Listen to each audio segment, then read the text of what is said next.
Voilà. Avant de commencer la vidéo, pense à bien t'abonner, à liker la vidéo si ça te plaît, et à commenter. Ça fait toujours plaisir, ça fait avancer la chaîne. Donc voilà, ça coûte rien du tout. Bon visionnage.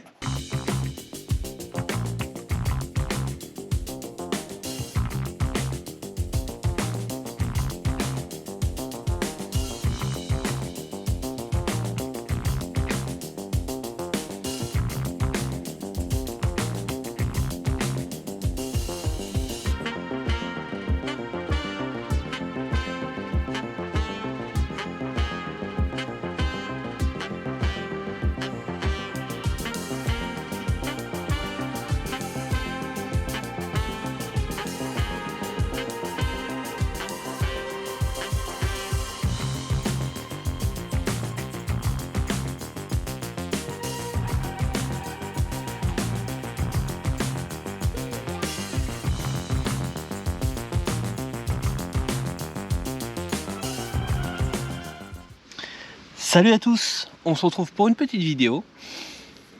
Donc je pense que vous avez pu voir dans le titre de la vidéo. Je vais vous expliquer. Je m'en vais au stand de tir. Je me mets au pas de tir. Et j'ai une personne qui avait apprécié le look qu'elle avait. Donc jusqu'ici tout va bien. Sauf que quand je lui ai dit que c'était une carabine à plomb, il m'a dit « Oh, c'est pour les débutants, c'est fait que pour trouver du carton. » Cette personne-là disait que une carabine à plomb, c'est pas puissant, c'est pas précis, c'est fait que pour faire du 10 mètres, grand max du 20 mètres, 25 mètres en salle. Vaut mieux prendre une 22 Lorif, c'est plus puissant, c'est plus précis, on obtient des meilleurs groupements et tout. Oui, une 22 Lorif, c'est précis, je suis d'accord. Mais ça, une carabine comme ça, c'est équivalent à une 22 Lorif. Je suis désolé.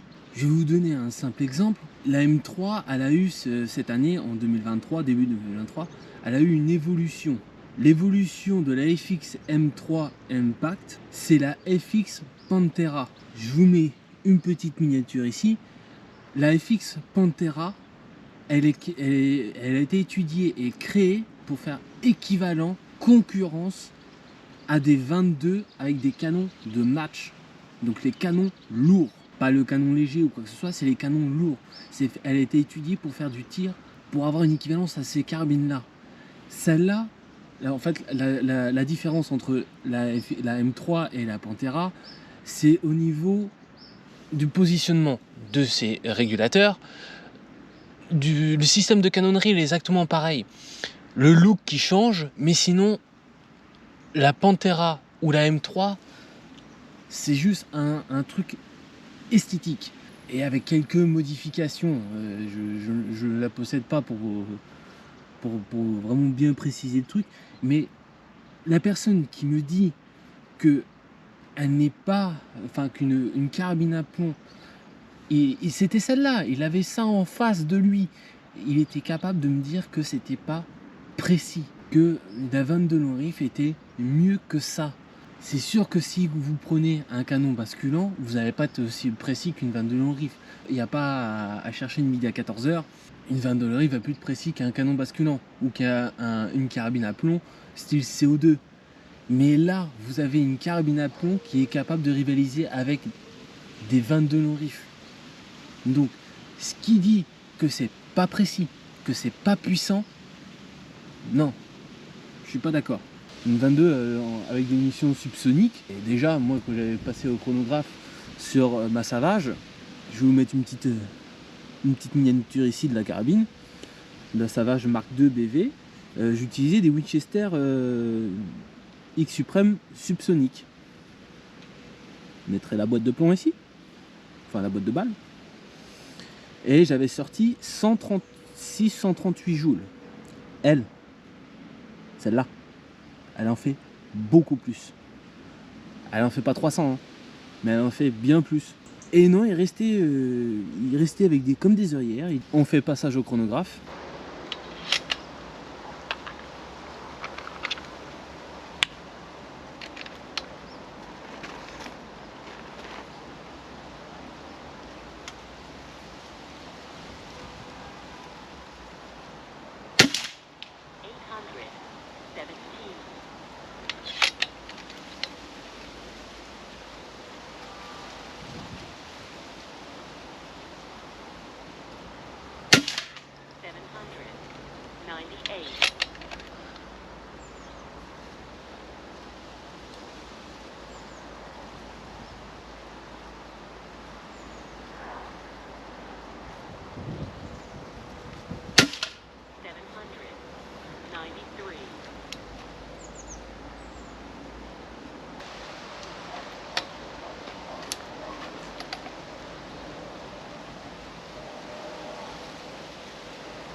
Là, ce que je vais faire, pour bien démontrer le truc, c'est que je vais faire un tir à 25 mètres sur 3 bouteilles.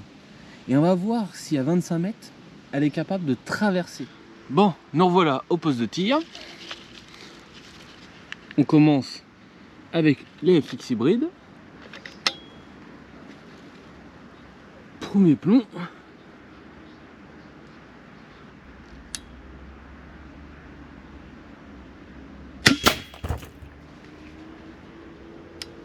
Donc on peut dire que c'est concluant.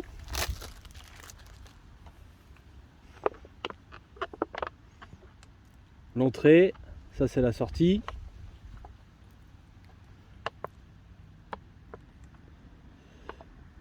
Là je dirais bien la sortie. L'entrée. Oh là là, éclaté. Elle les a éclatés. Bon.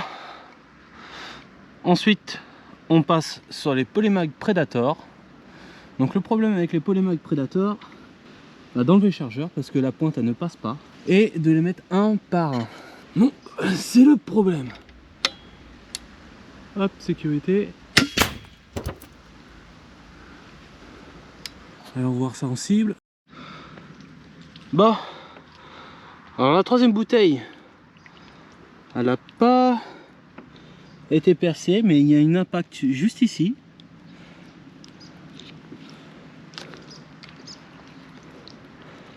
La première, elle l'a, ça c'est l'entrée.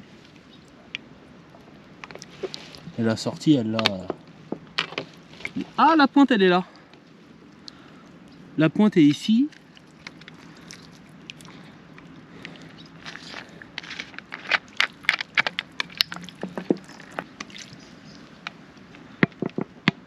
Non, je n'ai pas le plomb.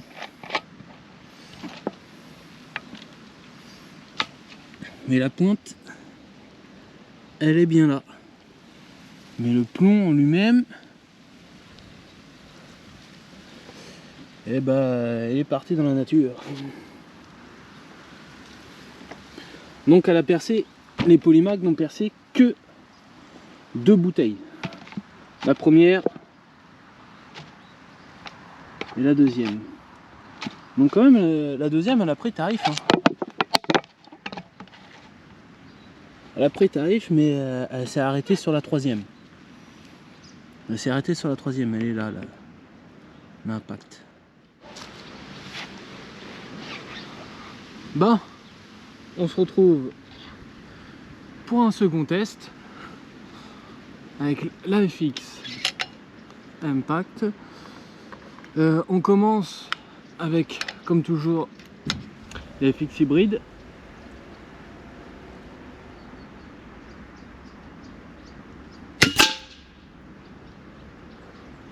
Oh l'impact que ça a fait!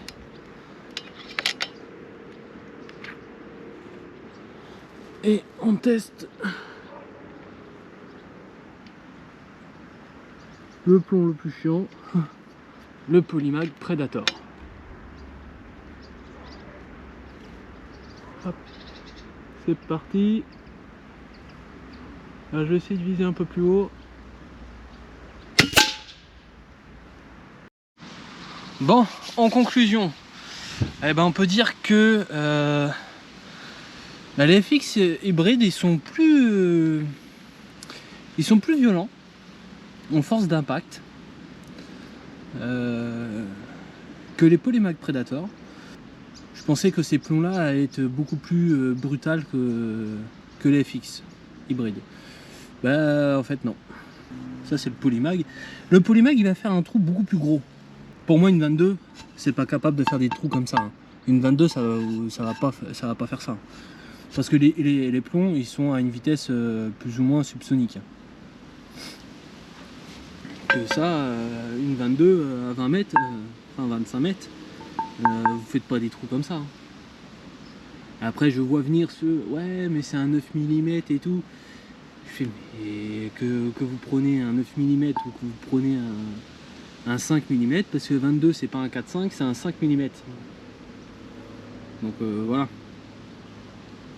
Donc pour répondre à la personne qui m'a fait tout un scandale au stand de tir, donc voilà, ça répondra à la question de cette personne là. Ça c'était un bon test tapé dans une cocotte. Parce que ça c'est de l'acier mais bien épais. Je sais même pas combien ça fait d'épais, ça doit faire au moins 0,5 d'épais. C'est énorme. Donc voilà, moi je vous dis à la prochaine pour d'autres vidéos. Ciao ciao.